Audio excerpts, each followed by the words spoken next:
In the midst of a bruising 2008 presidential campaign, a young staffer was quietly praying for his candidate and decided to let him know.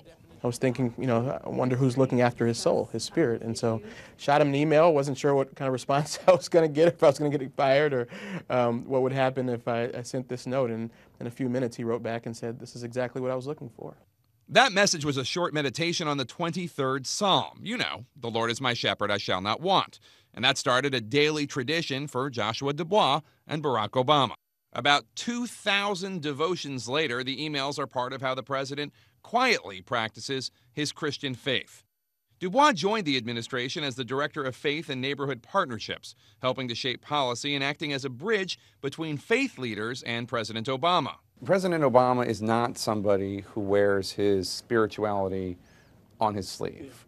How important is religion and spirituality and Jesus Christ to President Obama? It's very important. And I, for one, would rather have a leader who lives out a sermon than preaches one. He has been criticized for not picking a church in Washington, D.C. We recognized very early on that when you bring the whole package of the presidency, all the Secret Service and all the lines and barricades and so forth to a local congregation, there's a lot of burdens there. And so instead of picking one congregation, he's decided to visit several. With politics, policy, and war, the business of being the president can be altogether unholy. How do you, as somebody who is so attuned to the president's spiritual needs, reconcile the job, which is born out of tough, unheavenly decisions, and his relationship with God? As long as you feel that within your own soul that the moves that you're making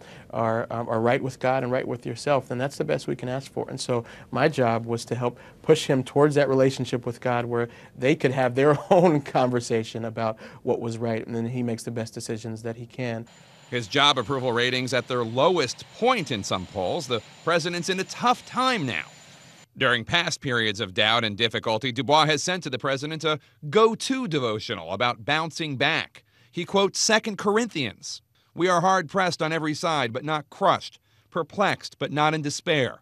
And he combined it with a story about legendary boxer Joe Louis refusing to take a quick rest on the mat after being knocked down because he didn't want his opponent to get any rest either. Joshua has been at my side in work and in prayer for years now. Despite my pleas, tomorrow will be his last day in the White House. Earlier this year, Dubois left his role in the administration. So right after the National Prayer Breakfast, he gave me a nice send-off at the breakfast. There was just one condition, that he continue to send the president his morning devotion.